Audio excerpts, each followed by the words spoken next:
I once believed love meant sacrifice, stepping back so the one you loved could shine.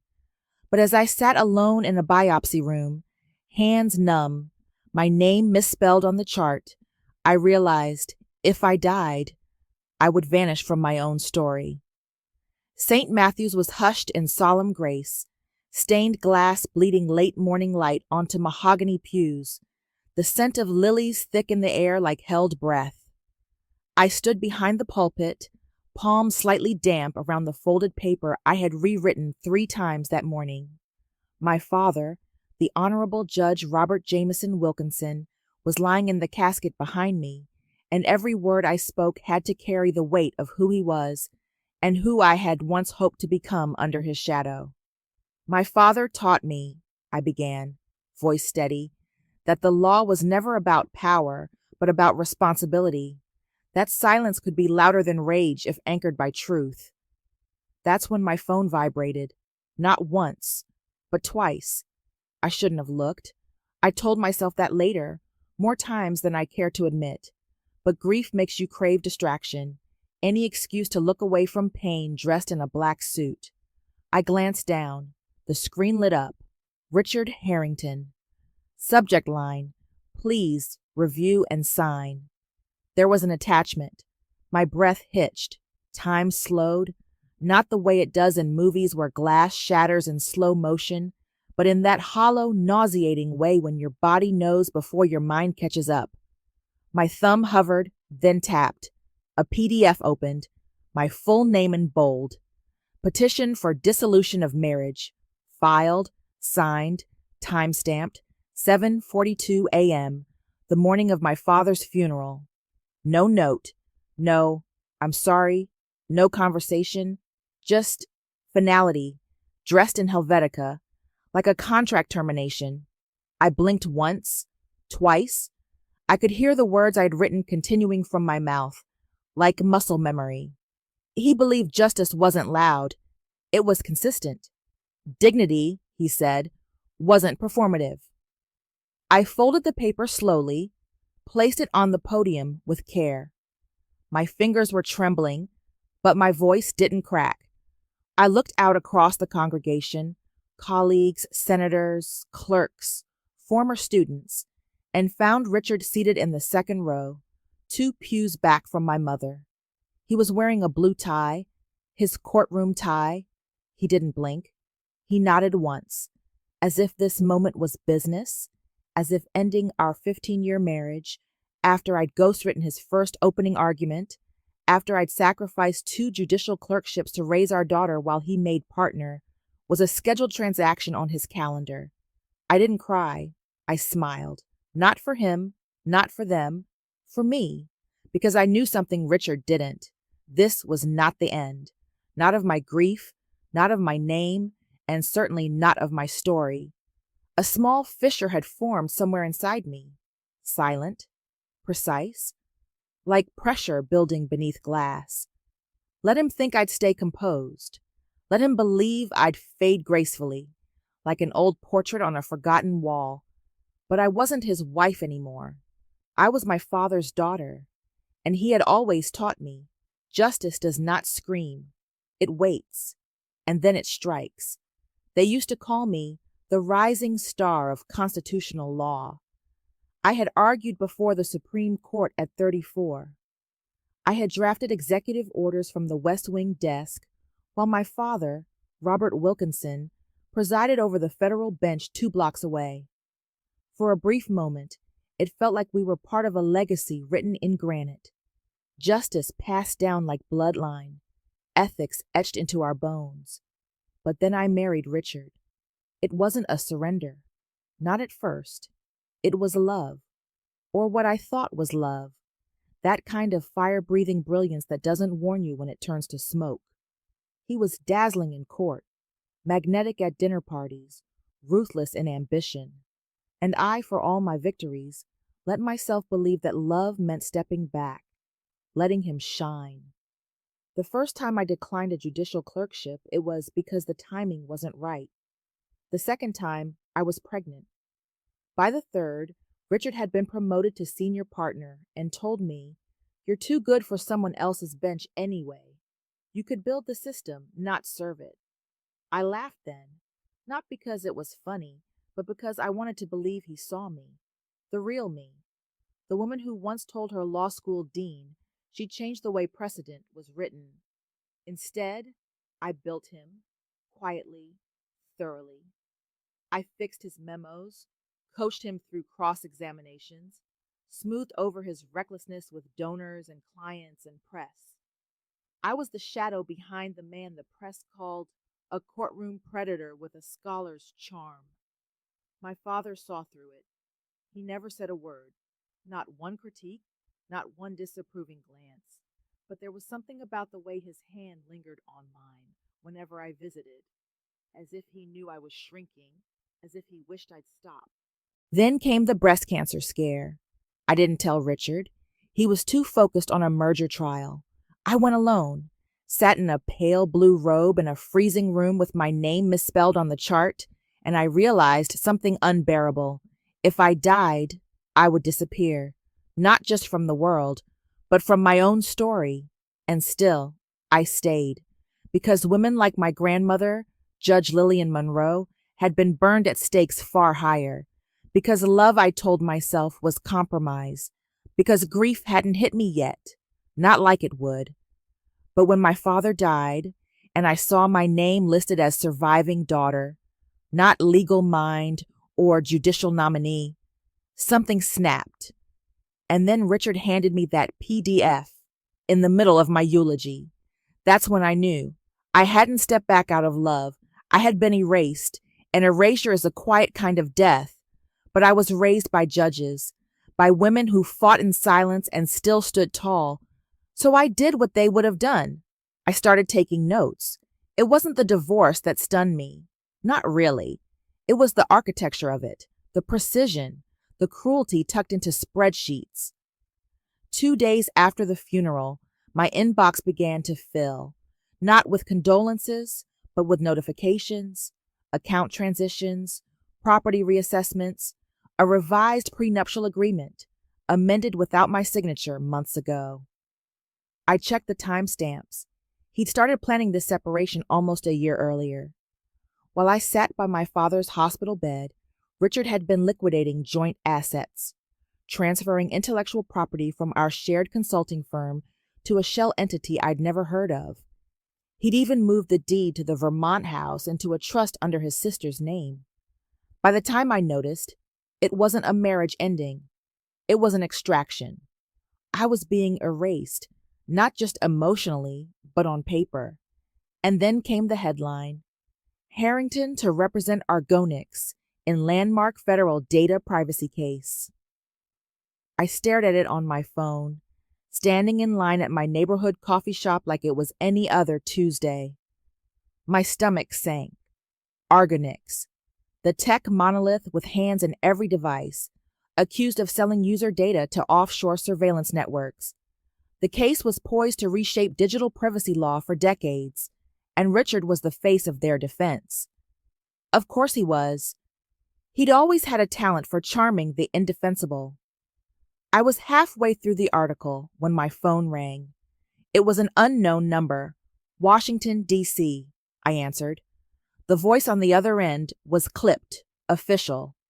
A woman from the Office of Legal Policy. Ms. Wilkinson, she said, the committee is moving forward. Your name has been advanced to the final list of nominees. If confirmed, you'll preside over a series of tech-related regulatory cases, including Argonix vs. United States.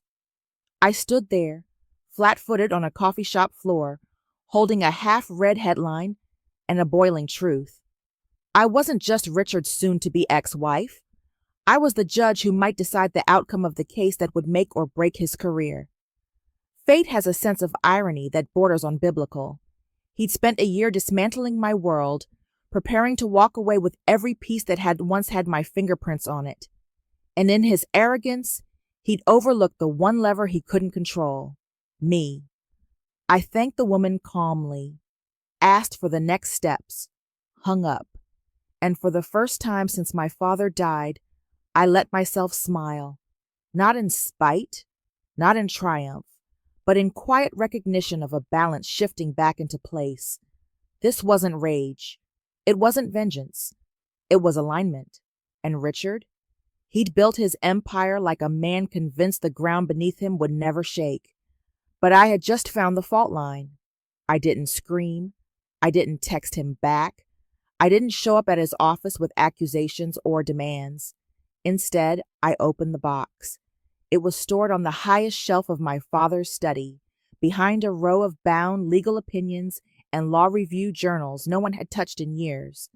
The box was cedar, unmarked, and smelled faintly of ink and dust.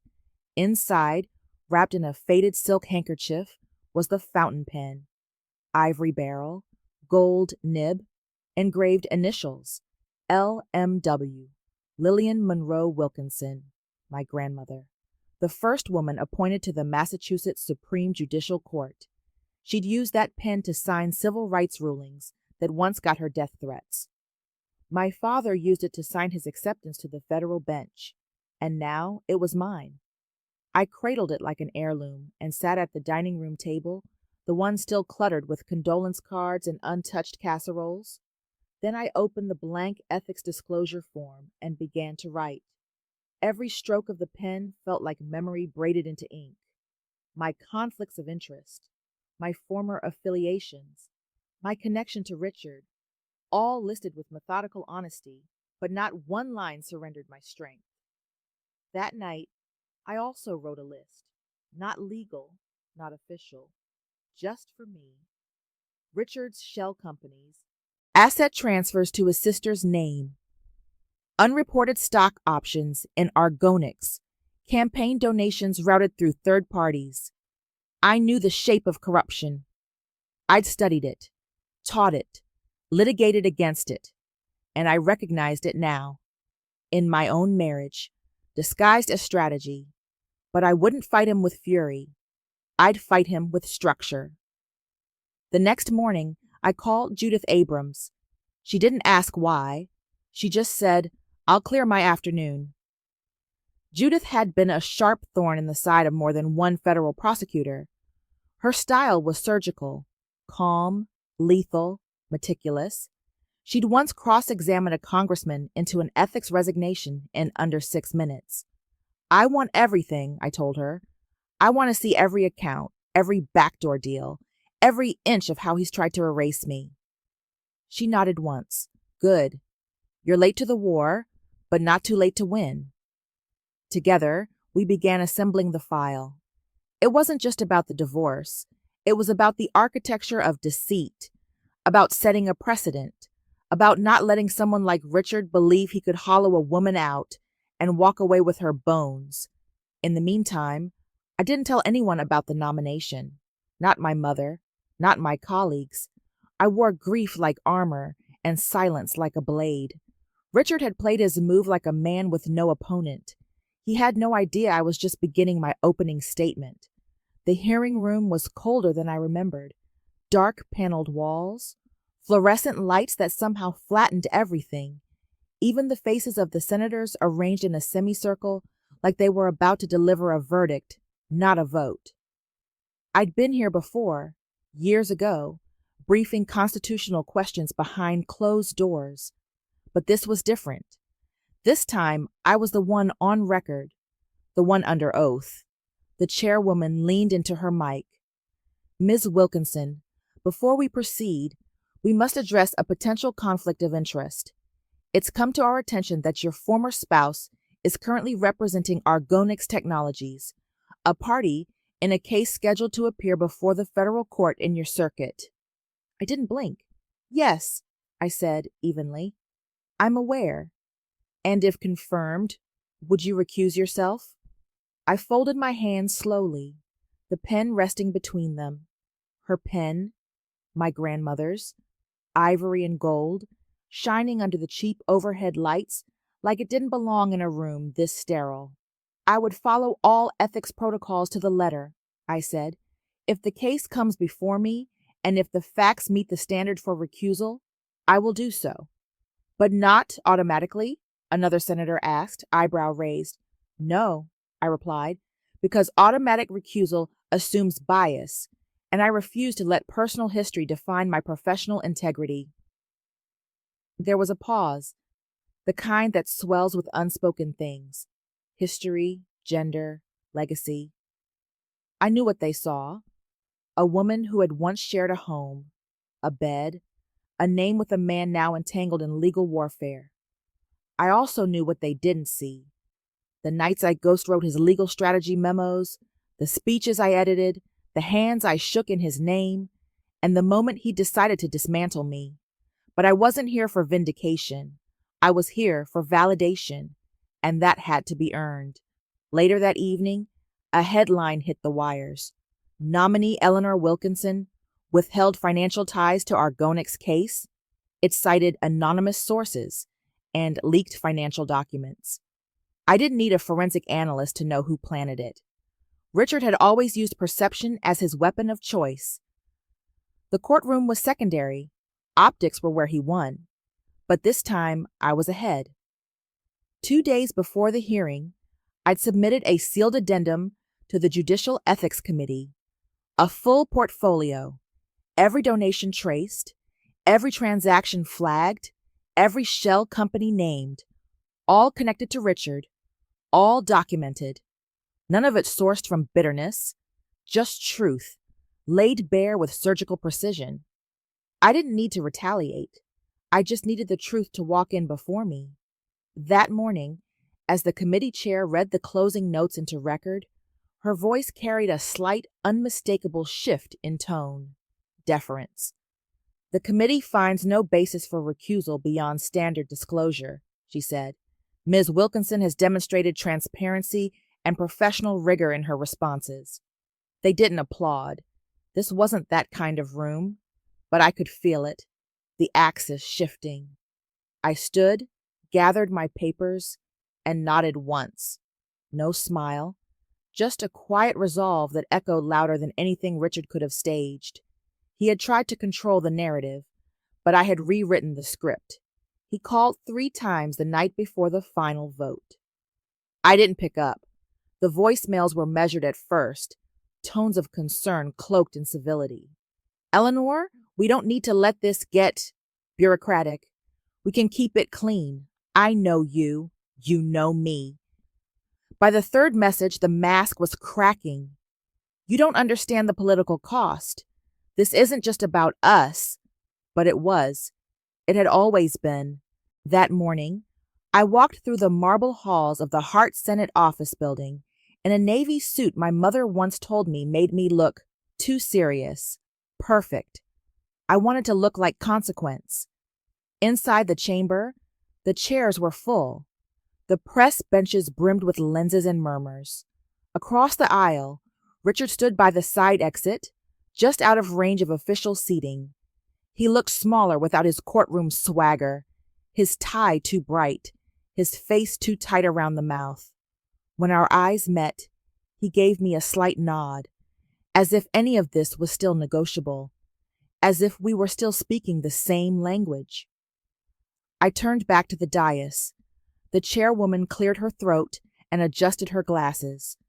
After thorough review of the candidates' qualifications, disclosures, and the additional ethics documentation provided, this committee recommends the confirmation of Ms. Eleanor Monroe Wilkinson to the United States District Court. There it was. I didn't exhale, not yet. Then she added, almost as an afterthought, except it wasn't. The committee also refers new evidence to the Judicial Conduct Board regarding potential ethical violations involving Argonix Technologies and lead counsel Richard Harrington. Silence. Not the respectful kind, the surgical kind, like a scalpel just sliced through the air. I didn't turn to look at him. I didn't need to.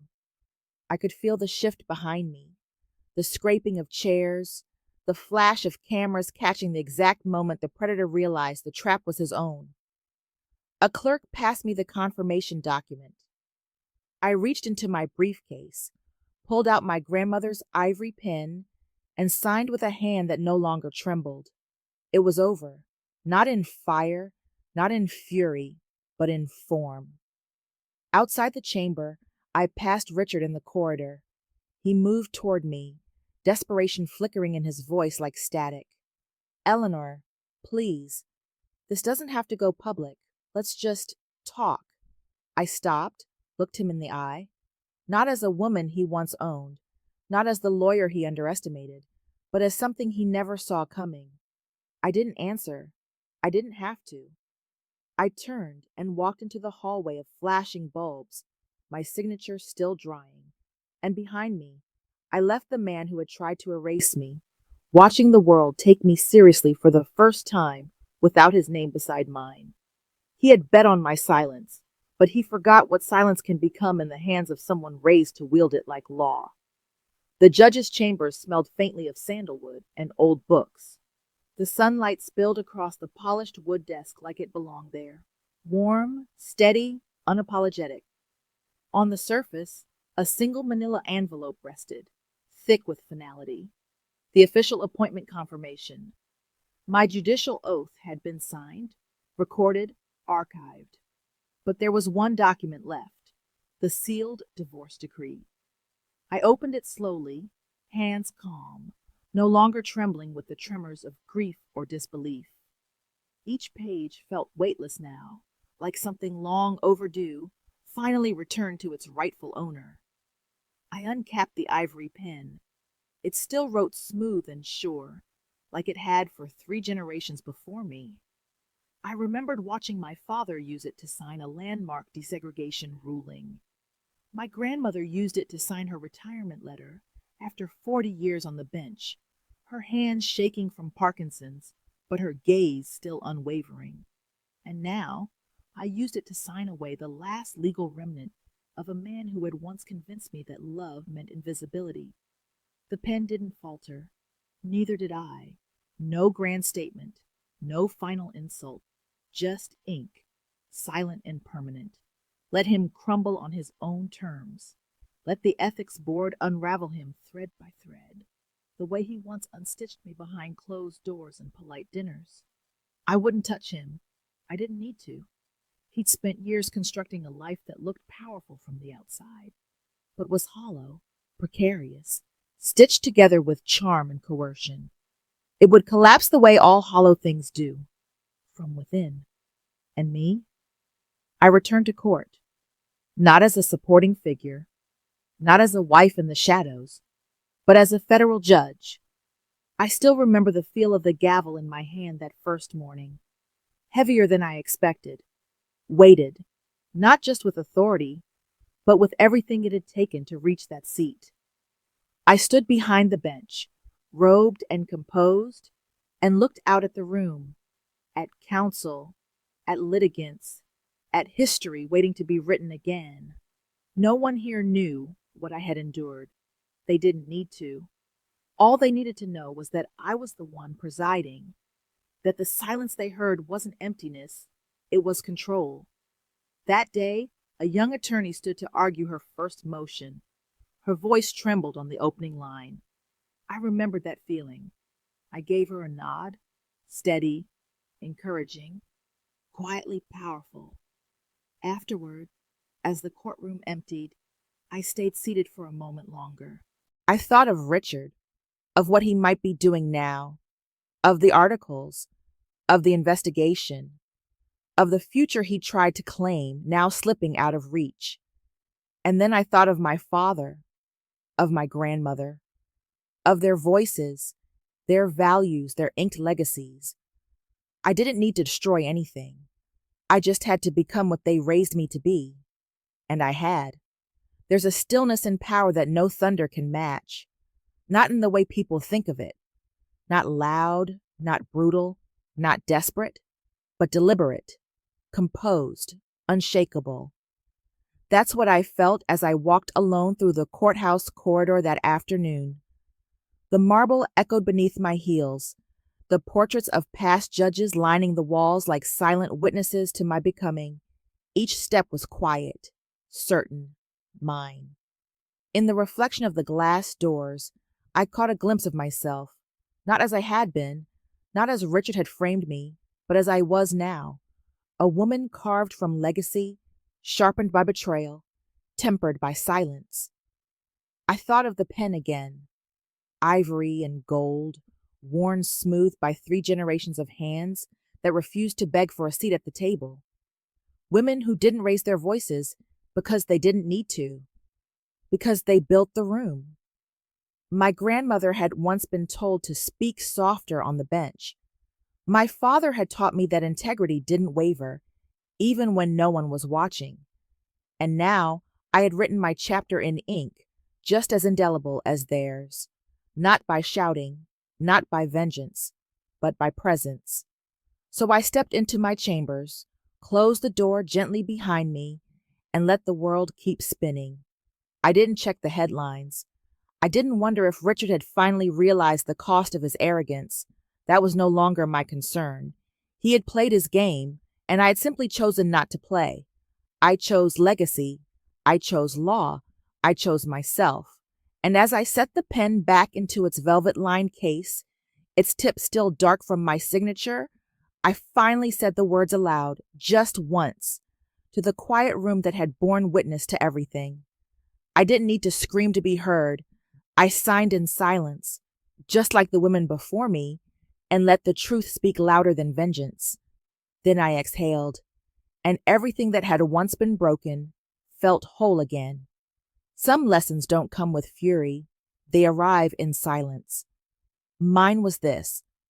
Eleanor's story is a powerful reminder that silence is not weakness. It can be strength, strategy, and transformation. In a world that often celebrates loud victories and public confrontations, this story teaches us the power of restraint and ethical resilience. Eleanor didn't retaliate with rage or humiliation. Instead, she reclaimed her identity, dignity, and voice through truth, legacy, and quiet action. She shows us that true justice is not about destroying the other person. It's about not letting them define you.